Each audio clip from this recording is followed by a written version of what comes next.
a mind to a limit where it needs to feed. I work blind, got vision I don't need to see. I'm thinking mind over matter. Alors, pour ceux qui viennent de me prendre en marche, j'espère que vous m'entendez très bien. J'espère que vous m'entendez très bien parce que je n'ai pas testé le micro. Alors, bonjour. Aujourd'hui, comme d'habitude, nous allons parler, n'est-ce pas, du marché de l'or.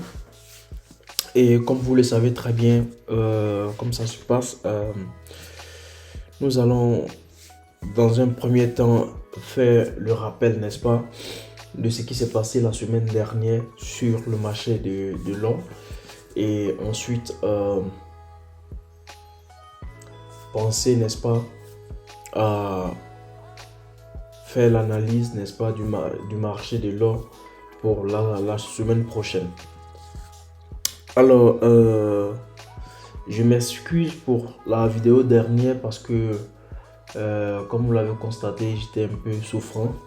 Ok, j'étais un peu souffrant et je n'ai pas pu, n'est-ce pas,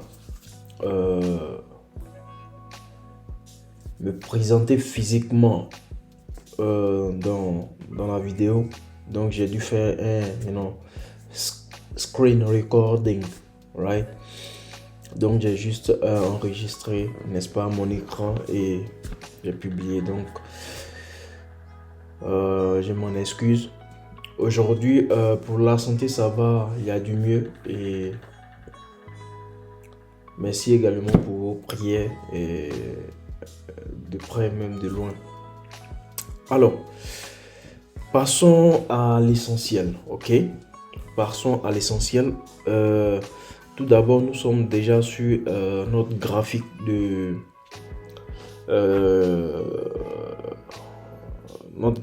l'or, ok, et nous allons faire notre rappel comme nous avons l'habitude de le faire, notre rappel, et ensuite penser, n'est-ce pas, à faire l'analyse, n'est-ce pas, de la semaine prochaine. Donc, allons-y directement sur le graphique, ok. Alors, ici, voici sur notre graphique de l'or, ok.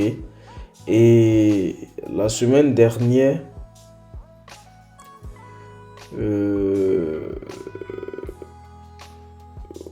ici, comme vous pouvez le constater, la semaine dernière, le marché a commencé à partir de ce niveau-là, ok.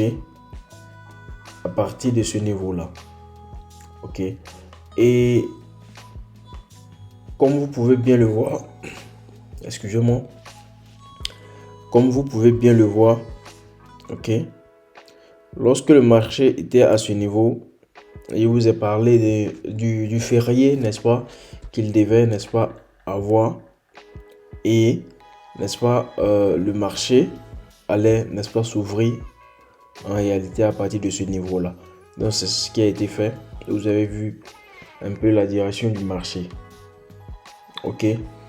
Et en plus de cela, le marché s'est ouvert ici le 2 janvier. Pourquoi le 2 janvier, mardi, et non le lundi? Alors, pour ceux qui le savent, le lundi, n'est-ce pas, était un jour férié. Donc, le lundi, c'était, n'est-ce pas, à ce niveau-là. Je vais, voilà, ici, le lundi, c'était ici. Mais en réalité, il n'y a pas eu de mouvement, il n'y a rien eu sur le marché de l'or le lundi. Donc, nous avons, n'est-ce pas, commencé le mardi 2. Ok. Donc, ici, le mardi 2, vous avez remarqué, à travers l'analyse que nous avons fait, n'est-ce pas, sur le marché, à travers les flèches que nous avons, n'est-ce pas, selon les hypothèses que nous avons émises, ici, vous voyez une flèche, 2, 3, ok, qui annoncent, n'est-ce pas, la vente, ok. Et ici, vous voyez 2, ok. 2. Et ce que vous devez savoir, comme vous le savez très bien, comme j'ai l'habitude de le faire, ce sont des hypothèses. Mes flèches, ce sont des hypothèses. Donc, pour que ces hypothèses-là soient prises en compte, il faut, n'est-ce pas, attendre toujours la confirmation. Ok? Donc, du coup, ici, ok, ici, nous avons eu l'ouverture du marché, ici. Donc, lorsque j'ai mis la flèche, je vais agrandir un peu, ou du moins aller sur 1 heure pour bien expliquer, pour que vous puissiez comprendre. Ok, donc l'ouverture c'était ici. Ok, ici le 2. Ok, donc qu'est-ce que j'ai dit ici? J'ai dit que si le marché, ok, s'ouvrait ici en achat et que ça cassait la zone que j'ai tracée ici avec les deux droites bleues ici, c'est-à-dire cette zone-là, si ça cassait, à partir d'ici, il fallait entrer en achat. Ok, il fallait entrer en achat. Mais comme vous pouvez le constater, lorsqu'on entre en achat ici, automatiquement, la zone, n'est-ce pas, la zone la plus haute précédente, c'était juste ce niveau-là. Ok, c'était juste ce niveau. Donc, c'est, n'est-ce pas, si on rentrait ici, l'objectif c'était de sortir ici. Mais vous voyez que c'est très peu. Ok, c'est très peu. Donc, c'était inutile. Ok, c'était inutile. Il fallait attendre que le prix casse toute cette zone-là et chercher à entrer à partir du haut, à partir d'ici, pour pouvoir sortir à partir de là. Mais puisque cela n'a pas été fait, vous voyez très bien, il n'y a pas eu, n'est-ce pas, de confirmation ici, avec une bougie qui a cassé, n'est-ce pas, tout ce niveau-là pour pouvoir en profiter du petit mouvement ici. Donc, l'hypothèse qui, n'est-ce pas, n'est-ce pas, d'entrer en achat ici n'a pas été respectée. Ok, donc du coup nous allons penser à d'autres hypothèses. Donc cette flèche en réalité doit être sautée. Ok, donc ça quitte. Après c'est également de même pour cette flèche aussi. Voilà, parce que lorsque j'ai tracé, tout entrait en ligne de compte, tout entrait dans l'hypothèse, n'est-ce pas, du fait que non, la bougie doit casser ce niveau, ok, et à partir d'ici entrer, ok, faire un long jusqu'à ce niveau. Donc effectivement, on a vu que ça n'a pas été respecté non plus, ok. Donc ce qui a été respecté ici, ok, c'est, n'est-ce pas, notre droite jaune qu'on a tracé, qui, n'est-ce pas, représentait un niveau de trend qui a été cassé dans le passé. Si vous vous souvenez très bien, ça a été bougé un peu. Ok, ok, c'est un niveau de ce genre. Ok, il fallait, ok, tracer comme ça, bien tracer comme ça. Ok, et chercher une autre droite pour encadrer le niveau qui est sorti là. Ok, pour bien encadrer ce niveau qui est sorti là. Ok, pour avoir plus de confirmation. Donc c'est toujours mieux de doubler les niveaux pour avoir une bonne confirmation. Ok, donc ça c'était le niveau du bas et ça c'est le niveau, ça c'était le niveau du bas et ça c'est le niveau du haut.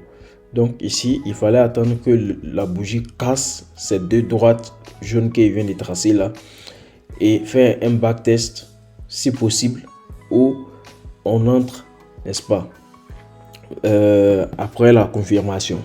Alors ici, puisque je vous ai dit non que le marché s'est ouvert ici la semaine dernière, donc vous allez remarquer une chose. Lorsque le marché s'est ouvert ici, vous avez vu que ça a été difficile, n'est-ce pas, que le prix casse ce niveau là et continue. Bien vrai que ça a cassé, il y a eu toujours les niveaux, n'est-ce pas, au niveau horizontal qui n'ont pas été, n'est-ce pas, cassés, qui n'ont pas été respectés. Donc ici, par exemple, ce niveau-là, je vais mettre plus en grand pour que voilà. Donc ce niveau par exemple n'a pas été cassé pour avoir, n'est-ce pas, pour respecter l'hypothèse de l'achat de la direction, n'est-ce pas, du marché pour aller vers le haut. Donc du coup, puisque ça n'a pas cassé ce niveau et que en espérant que ça casse, vous avez vu que c'est retourné, les bougies sont retournées et on a eu ce gros mouvement là qui a recassé nos deux droites jaunes. Donc du coup, lorsque la bougie casse ces deux droites jaunes, qu'est-ce qu'il faut chercher à faire? Qu'est-ce qu'il faut chercher à attendre? Nous allons, n'est-ce pas, attendre une autre confirmation. Mais cette confirmation, cette fois-ci là, doit venir à partir du point le plus bas du passé, n'est-ce pas? Donc, le point le plus bas du passé, c'est ce niveau-là. Ok? C'est ce niveau-là. Donc, une fois que la bougie rouge casse ce niveau, ok? C'est-à-dire casse ces deux droites jaunes-là, moi, mon objectif, c'est que le prix quitte, n'est-ce pas, dans cette zone de turbulence, que moi, j'appelle toujours la zone de turbulence. Donc, dès que ça quitte cette zone-là et que ça casse, n'est-ce pas, cette droite qui vient de tracer bleu là, automatiquement, j'entre sur le marché. Alors, comme je l'ai dit, moi, ma stratégie, c'est une stratégie très simple, une stratégie de scalping, mais qui est très profitable. Voilà. Ok. Donc, du coup, nous allons, n'est-ce pas, avoir l'opportunité d'entrer à partir d'ici. À partir d'ici. Pourquoi à partir d'ici? Tout simplement. Pourquoi à partir d'ici? Tout simplement, vous voyez la bougie qui a cassé notre droite et les deux zones, n'est-ce pas, les deux bas, sinon, 1, 2 et 3 bas du passé. Donc, du coup, ce niveau-là donne une confirmation que effectivement les acheteurs, les vendeurs du moins sont entrés sur le marché et ils ont pris possession, n'est-ce pas, du marché. Donc du coup, ici, il fallait entrer en vente. Donc vous avez vu ici, dans l'hypothèse, j'ai dit effectivement, dès que le prix cassait, n'est-ce pas, ce niveau, avec cette bougie par exemple, dès que le prix cassait ce niveau, ok, il fallait s'attendre sûrement à un backtest, ok, c'est-à-dire le prix allait revenir, n'est-ce pas, sur la même droite là et chercher à faire l'achat. Mais toutes ces hypothèses, que je les rappelle encore, sont, n'est-ce pas, acceptables après confirmation. Donc il n'y a pas eu de confirmation. Nous avons eu au lieu d'un backtest, une fois que le prix a cassé la droite, nous avons eu une continuation.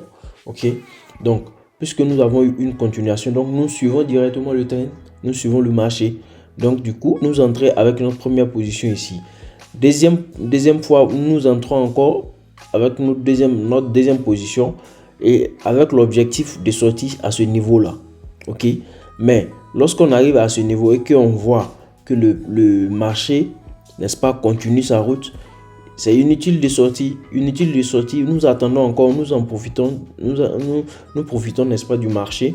Ok, maintenant, pourquoi sortir à ce niveau? Pourquoi sortir à ce niveau-là? Vous allez voir que peut-être dans le passé, je vais diminuer. Vous avez vu qu'à ce niveau-là, dans le passé, ok, il y a eu pas une fois, mais une fois, deux fois, trois fois, même quatre fois, les bougies ont touché ce niveau-là, ok, plusieurs fois. Comment je vais représenter ça? Un instant, ok.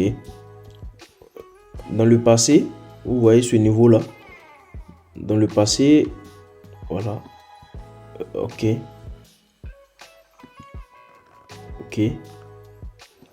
dans le passé, cette zone-là, ok, dans le passé, est une zone très forte. Vous voyez combien de fois les bougies ont touché ce niveau-là? Regardez même à partir d'ici.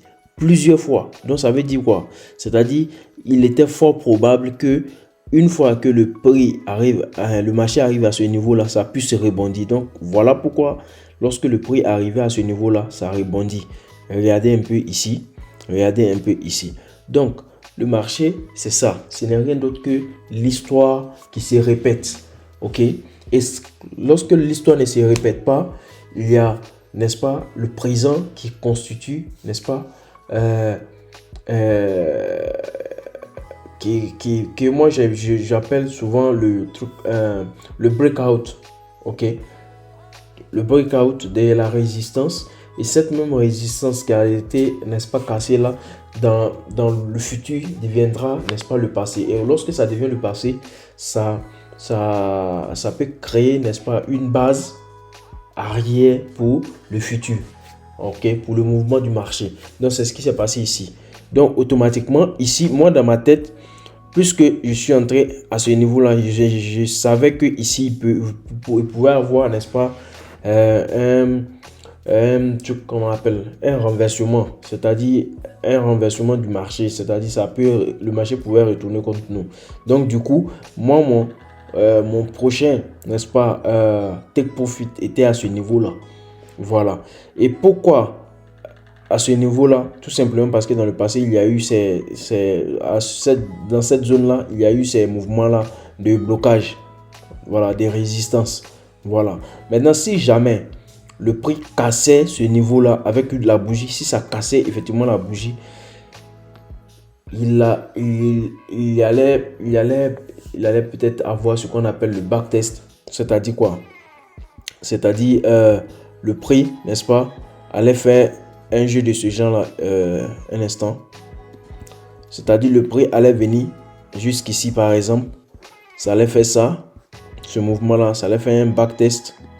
Ok? Et ça allait continuer la route. Mais lorsque le prix casse ce mouvement-là, moi je suis toujours dans le marché. Et lorsque ça commence à retourner contre moi, ok, moi je peux sortir.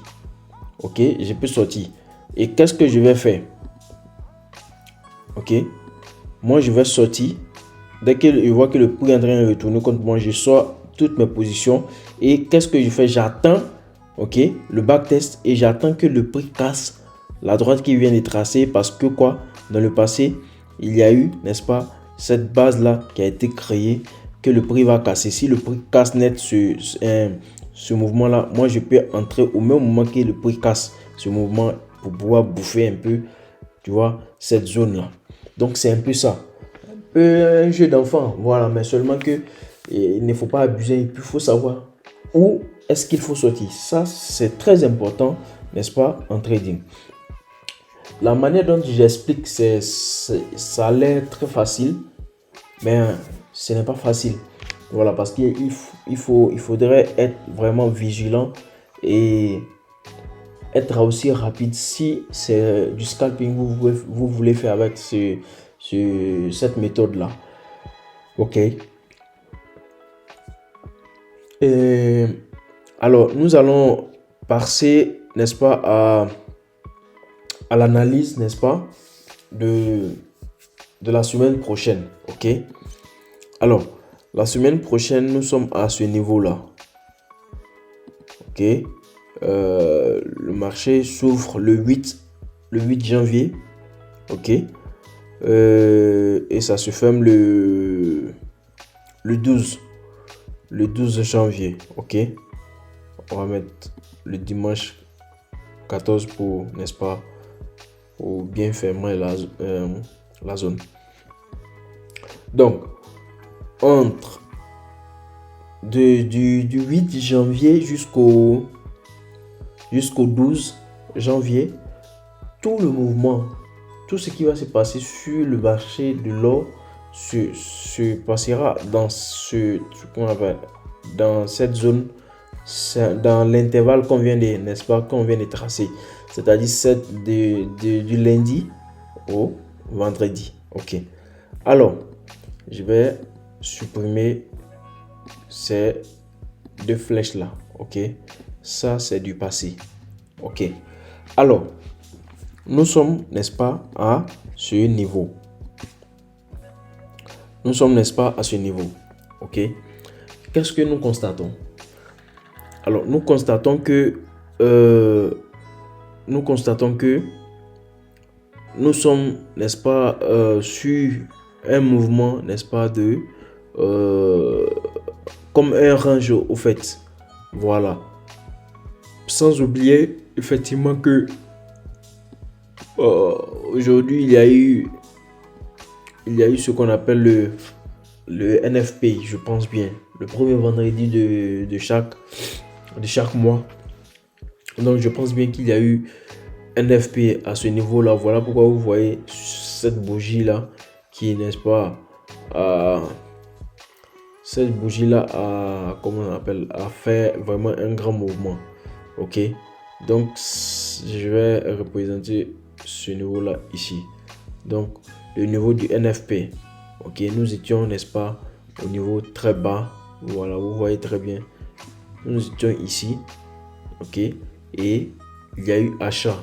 Donc sûrement à ce niveau du marché là, le dollar a eu, n'est-ce pas, une information, n'est-ce pas, qui a eu un impact, ok, sur la monnaie même du dollar.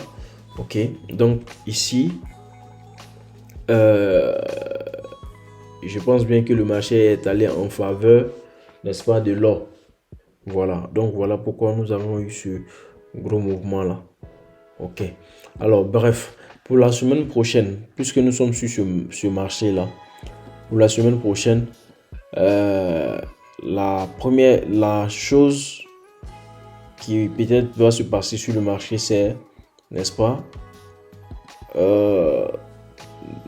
le marché, puisqu'on voit ici dans le passé que le marché a eu du mal, n'est-ce pas, à casser cette droite bleue que j'ai tracée là. Ok, sûrement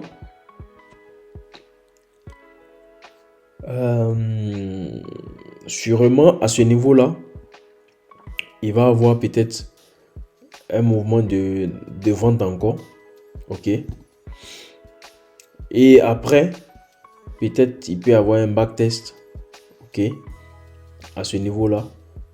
Ok, et redescendre, continuer sa route jusqu'au niveau, n'est-ce pas, que je vous ai dit dans le passé, qui a été vraiment un niveau très difficile à casser avant, n'est-ce pas, de repartir en hausse. Ok, ou encore une fois que le prix arrive à ce niveau là, ok, le prix va chercher à casser cette zone là. Pourquoi pas faire un backtest. Ok, et, n'est-ce pas, chercher le bas que nous avons, n'est-ce pas, le bas dont nous avons parlé dans le passé. Ok, mais comme je vous ai dit, cela peut se passer le même jour, cela peut se passer en 2 jours, en 3 jours, même dans une semaine. Ça dépend de comment est la volatilité, n'est-ce pas, sur le marché de l'or pour la semaine prochaine. Ça dépend. Donc ici également nous pouvons voir une continuité. Ça dépend. Pour avoir une continuité ici. Ok, ou peut-être même arriver ici. Mais pour que le marché soit aussi long comme ça, vraiment il faut, n'est-ce pas, au moins 2 semaines. Donc on va éviter de trop exagérer, n'est-ce pas. On va parler, n'est-ce pas, du maximum à ce niveau là. Ok,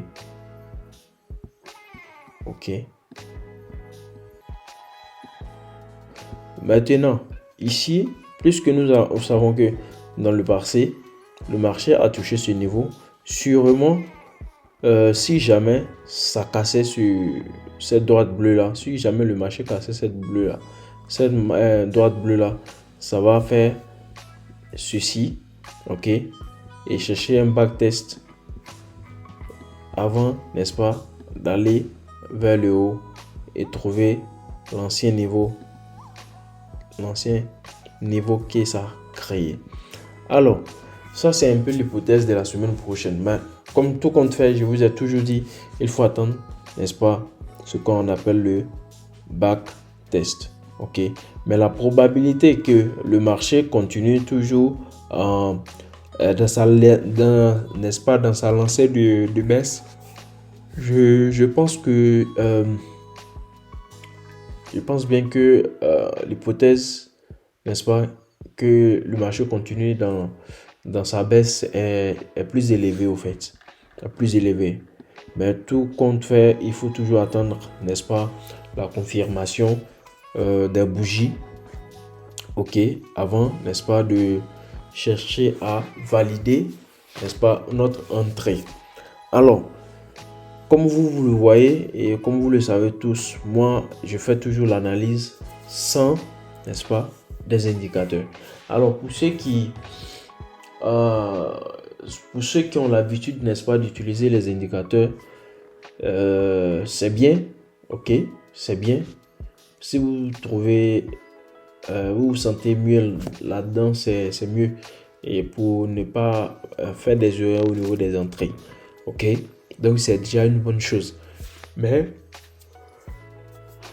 excusez-moi, j'ai un peu sommeil, il y a un peu sommeil là. J'ai pris un médicament pour calmer, n'est-ce pas,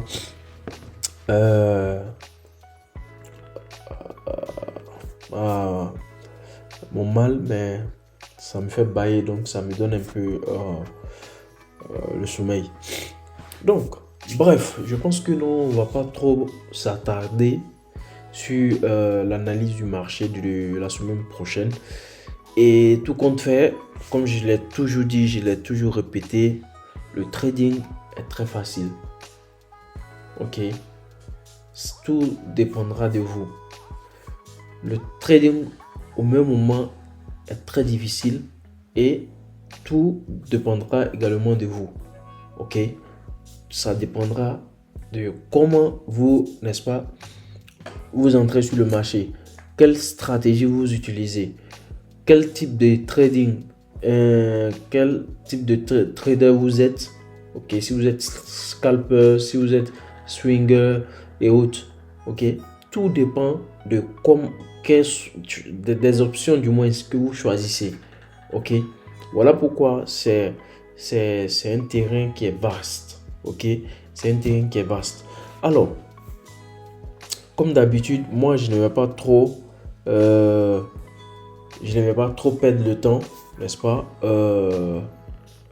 La seule chose que je demande toujours au bon Dieu, c'est, n'est-ce pas, qu'il vous protège, qu'il vous donne la santé, qu'il protège surtout vos projets. Et n'oubliez surtout pas, ayez toujours confiance en vous. N'abandonnez jamais. Je dis bien n'abandonnez jamais le trading. Apprenez toujours. C'est vrai, vous allez vous poigner au mur. Dès le début, c'est normal. Mais il ne faut jamais abandonner. Parce que en réalité, plus vous voyez que c'est dur, vous voyez que c'est difficile. Et en ce moment-là, vous ouvrez des portes. Vous ouvrez des portes au fur et à mesure. Et après, tout devient très simple, tout devient très facile pour vous. Alors, sur ce, moi, je vous souhaite une bonne soirée. Et surtout, dans la peur, n'est-ce pas? Dans la peur du Tout-Puissant. Ciao, à la prochaine.